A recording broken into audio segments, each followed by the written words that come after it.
Hey there, welcome to today's episode. First, let me apologize for my voice. It's rather hoarse at the moment because I've got this flu virally thing that's going around. And unfortunately, I'd normally wait and make my video content later on. However, as you can see from the title, I have bought the little Yamaha SEQTRAK. And unfortunately, I am going to send this thing back because it's just not going to work out well for me. Now, before we get into everything else, I just want to clear a few things up. The big thing is that it's not a clickbait title. It's not something where I'm going to trick you into one thing, or I'm even going to make you wait for an hour of a video and then tell you why I'm sending it back at the end. We're going to address that first, but then after that I actually want to dive in and talk about this device and just give you as much information as I can while I currently own it and tell you all the really positive things about it as well. This is not a negative review of this device. To clear it up, the main reason I'm sending it back is because I just don't think it works for me personally, and I'll explain why that is, but I don't want there to be any confusion here that I think this is bad, and I'm not going to clickbait you with a little picture of me and a sad face, you know, and the device saying, oh no, it's terrible, because it really isn't. It's actually a fantastic little device. I just don't think I'm the intended audience, or it's certainly not going to work for my workflow and the way that I like to operate. So let's dive in. How did I end up with it? Well, that's pretty simple. I used to own the KO2, which you might have seen if you've seen any other videos on my channel, and ultimately it was time to part ways with that device because it was too limited as a sampler, no resampling, a bunch of things, tiny internal memory, and I didn't really want to wait for teenage engineering to suddenly grace us with these features in order for it to almost just come up to par against like the SP or the MPC, if it even can, because it's so limited in certain ways. I just don't think it can compete with a proper sampler. So for me, it just wasn't the device for me. If you like plugging in MIDI and sequencing and doing a bunch of stuff, I'm sure it is a fantastic device. With that money, this suddenly was launched, the Yamaha SEQTRAK, and I thought, you know what, I'm going to take a chance on this thing because it looks like a lot of fun. It looks like it does a hell of a lot. Built-in battery, all of these things, Bluetooth, Wi-Fi. We'll talk about it all as we go through, but unfortunately it just doesn't fit in with my workflow in the studio here. So what is the problem I have with it? It's actually not a huge problem. Well, it's a huge problem for me in the sense that I can't get on with it, but ultimately it might be something that you look at and you just think, well, that's something that shouldn't really bother you that much. It's to do with the playability, and the reason for that is because when I'm working on my MPC, any of these samplers, I'm more of a kind of finger drumming type of guy. That's kind of how I like to work. This is geared up to be a step sequencer, so if you're into step sequencing, you are not going to be disappointed because it is fantastic for that. You've got all these micro steps, there's things you can play with. This is no tutorial, of course, either.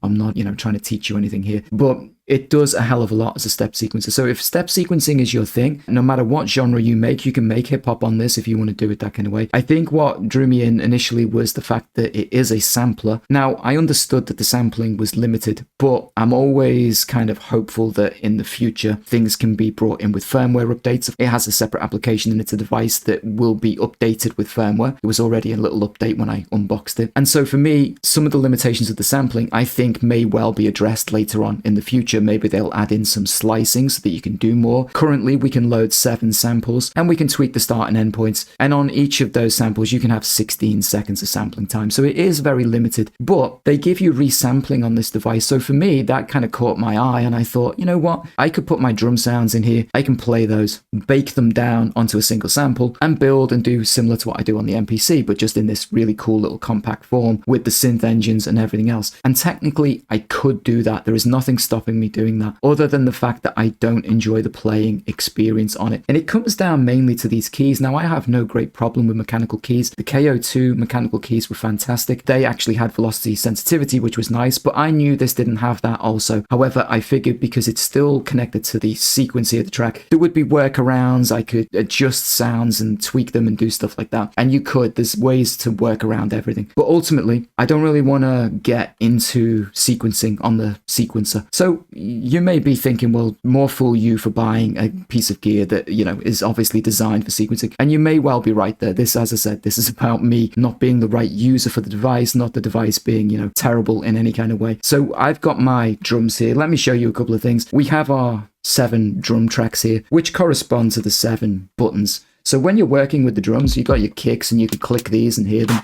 And you'll notice they light up over here. So you can technically play this like a little mini drum kit. So what have we got?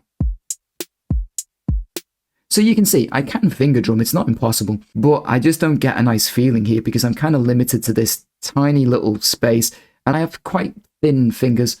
I still struggle to get in here and kind of play this in a way that I'd want that just feels enjoyable. So there were a couple of things. I don't like to instantly, put the downer on something. I looked at this and I thought, okay, so, all right, this is tight and this is awkward. That's not really going to work for me. So how can you get around that? Now, when you play with the synth, so let's play with the synth, gives you the same little 7 keys to kind of audition things. But with the synth, if you hold all and press key here, you will notice it opens these up over here. And you'll see it's staged like a traditional keyboard. So you've got your 2 here and then the 3 and then obviously your black and your white keys essentially. So that's fine. And I thought, well, maybe when I've got the drums selected, I can actually move those over to here and just have a little bit more room around them. Maybe that is going to be the first way I can kind of address this problem. But unfortunately, it doesn't seem to work that way, because you'll notice if I go back to the drums and we select those, if I do the same and press all and key here,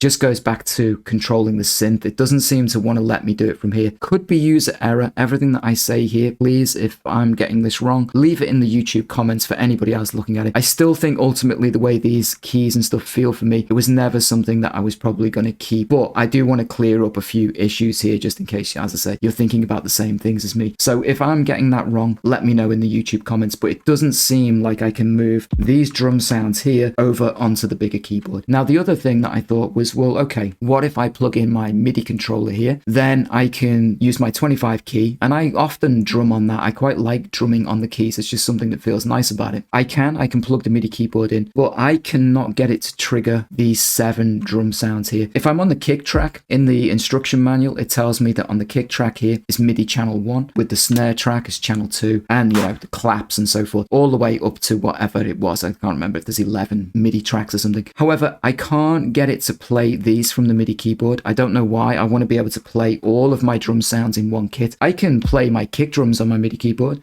but then I'd have to record those in, move over to the snares, record those in, and then the clap and do the same thing. And of course, that's not what I want. I want to be able to access these via MIDI and play that again. It might be user error. That might be me that's just getting this wrong. Perhaps there's a setting I've missed somewhere, but I really looked. I tried every MIDI channel. I couldn't seem to get it to trigger this little group here as like a little mini drum kit, which would have at least given me the option to finger drum via the MIDI keyboard. However, going back, I'd still think I would have returned the device, because I don't want to be stuck having to take a big MIDI or even, my little compact MIDI keyboard. I don't want another piece of gear to take with this, because it just ruins the idea that this is so light and portable and easy to put in a bag. Even if you need to take your phone and connect it, because you can connect via Bluetooth to the app and stuff, it's, there's no wires, so that's an easy thing to do. Your phone goes in your pocket. But taking a MIDI controller just to get the thing that I want out of it ultimately ruins it for me. So that is the key, really, as to why I'm returning the device. There are a couple of other things. My backup solution, after figuring out I can't really finger drum like I want and do the sort of things that I want in here, was that I could use it as a synth engine, because in my studio I don't have a lot of synths. I've got a couple of old ones that I use for silly things, but I don't have a lot of external gear that generates sound. I have Ableton and the ability to use my plugins, but I thought maybe this would be a great little sound module that I could record the sounds into the SP404,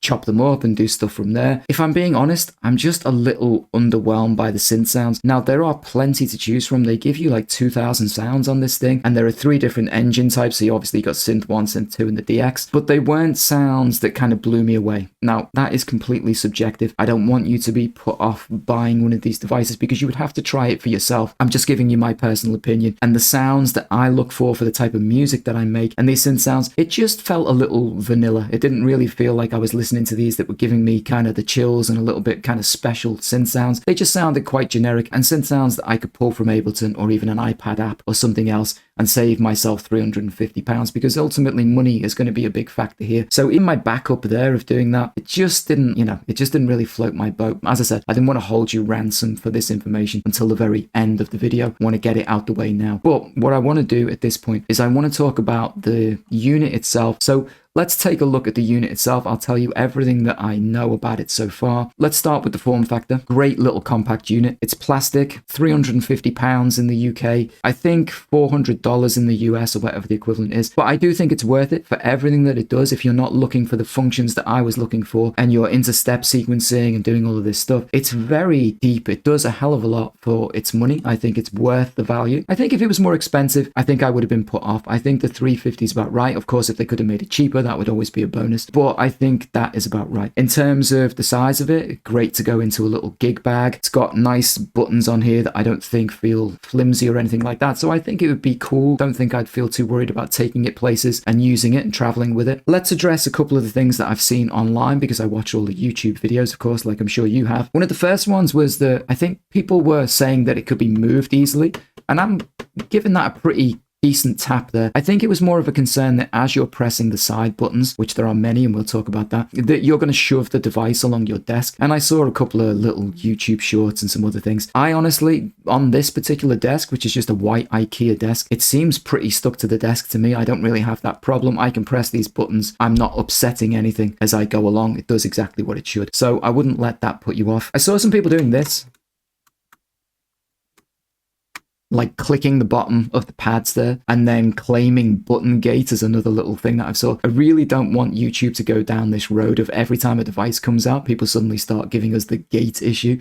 Obviously came from the KO2 and the faders, which were a big problem for a lot of people. I understand that and people should share and, you know, if there is an issue. But I saw I think there was only one video of someone doing this on the bottom of the pads and then saying that the pads don't work. Well, yeah, because they're not really designed like that. They're not the most high-end thing. But as long as you press the pad in the middle, they work just fine. I think that was a bit of nonsense personally, unless for some reason they really do have a defective pad. I think it was one over here, but if I tap any of mine on the edges here, I'm pushing the pad all the way down. It doesn't play, but it's because they need to be pressed in the middle. So anyway, let's clear that up. Another one was that the device, you can't see it here, but on the front of the device, it's kind of made in sort of 3 sections in the factory. And somebody had mentioned that they thought it was like a little bit twisty, like a little bit rattly, like it didn't fit together very well. This unit doesn't feel like that at all. It's very solid, very stable. It's not rugged, like super tough, like the MPC's like feels like a tank, but it doesn't feel flimsy either. I think it feels pretty good. Button wobble was something I saw mentioned on one of these forums. Button wobble is not a problem on this. It wobbles about as much as any button on any other device that I've got. My MPC big encoder wobbles a bit. My SP404 Mark II, they wobble from side to side. There's just a little bit of movement in it. Nothing that would put me off. It doesn't feel flimsy. They are endless encoders, which is really nice. They're not like the KO2, which had these limited left and right ones, which I think was a mistake. But these are completely endless encoders, so really good. And they also click,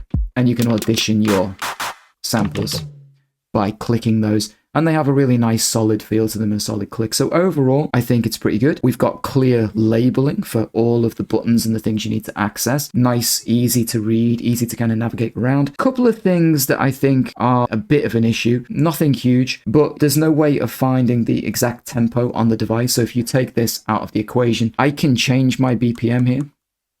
And you'll notice as I hold this down, it's going to change these lights here. That's the way you tell the BPM, but there's not really anything that tells me what that is. So I didn't read anything that said one light is like, say, 25 BPMs, then 50, 75, 100, whatever, to give me an idea. Maybe I've overlooked that, but there is no current way on the device without the screen to know an exact BPM value. Even if it gives you a range, you still wouldn't know the exact BPM. You bring the application back into view and we press this little GUI editor here, I can get an exact BPM value and I can do all of that. So the application becomes something that I think is a little bit of a necessity for certain jobs, which means that the idea of it being completely standalone, yes, technically it is, but keep these little things in mind. It's kind of the same when it comes to scrolling for sounds, and I'll keep the application on screen here. But let's say I went to the synth and I want to choose another sound. I use this little button here and I can scroll through, different sound.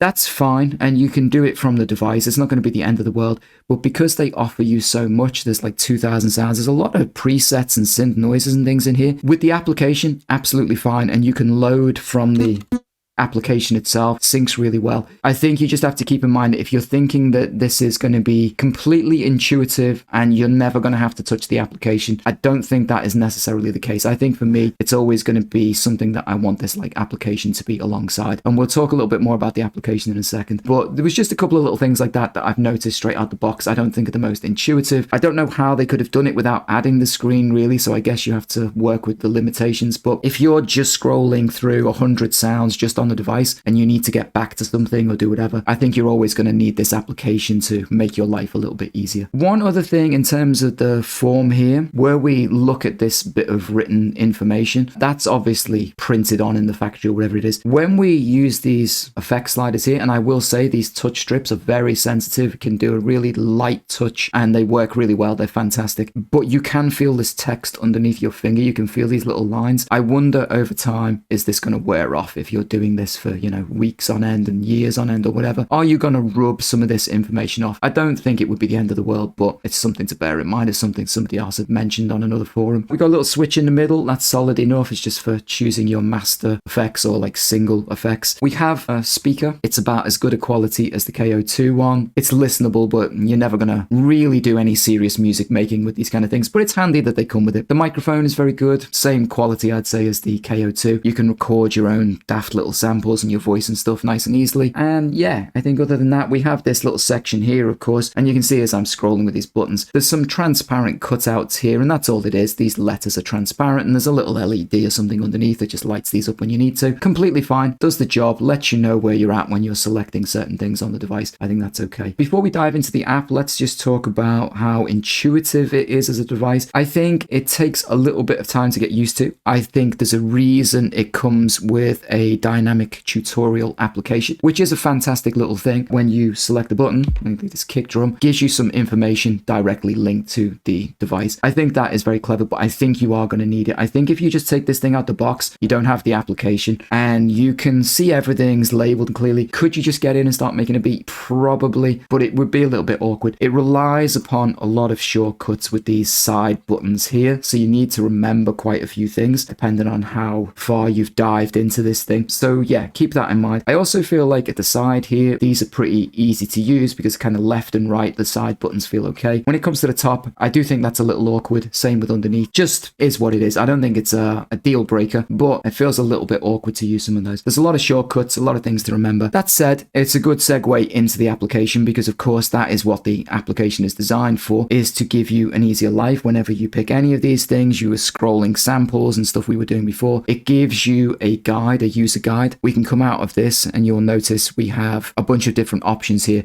inside of the application. Now, a couple of things. One that is a little bit strange is that when I'm here, if I tilt my phone like this on this mobile app, it doesn't change to the landscape view. But when I click on something like the GUI editor, it is, and it doesn't work that way. So you find you have to rotate that a little bit in between. I don't know why it doesn't just twist. It's only a small thing. As I already mentioned, knowing what BPM value you are set at when you're working with the device, you kind of need the application, but you can see that. And hopefully you can see it moving in real time. All syncs up very well. This is currently synced up via Bluetooth, and I have a cable plugged in here, but it's simply because it's charging my phone. So I don't need that. I can connect via Wi-Fi, Bluetooth, and it syncs up and it works really well. But that's where this application is going to come, you know, sort of your best friend as far as this is concerned. We can play from the application, which is nice.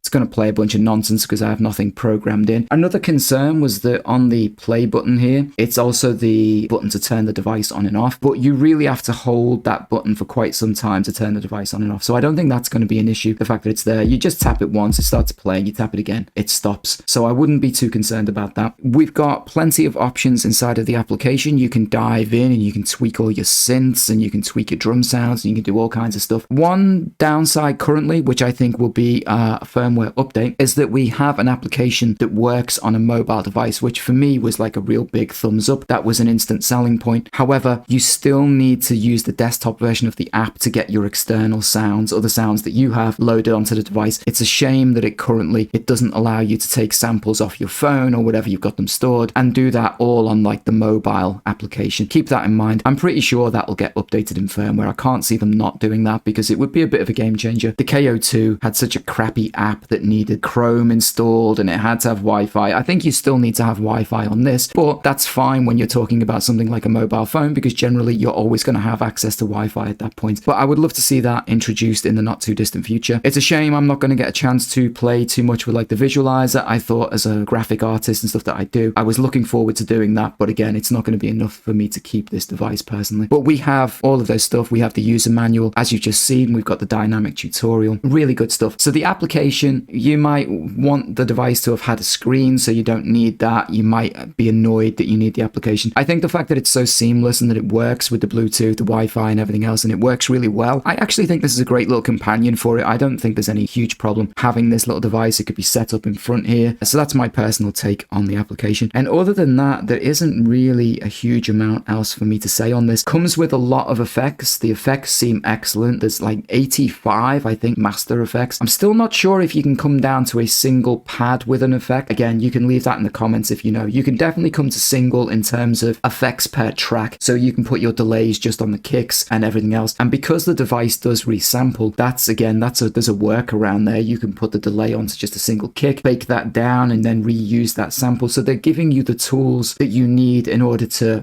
move past the fact that maybe you can't put an effect to a single pad. But the effects sound really good, and tweaking them using these little touch strips is a joy to use. Genuinely, it feels really nice. But yeah, I think that's about all I can give you guys in terms of information. I am also feeling terribly lousy, so I am going to head off and get myself into bed. But I just wanted to give you whatever I could while I have this device for a short time. Genuinely a little bit sad that of course I can keep it, but it's just not going to get used. I can tell from my workflow the way that I want to do things with this. And as much as I think there are going to be some really good features added in firmware updates, I do think the sampling section here, there's definitely scope for a waveform view and to be able to slice the samples and do stuff on the application. I could see all of that being introduced and making this into a real little powerhouse. But for me personally, I'm always going to struggle with the fact that I just can't get in and finger drum and play these like I want. But as I said, I am probably not the intended user. It's probably more geared to the sequencing guys. And yeah, you can probably have a hell of a lot of fun with it. So I hope you've enjoyed it. Take care, and I'll catch you guys in the next episode.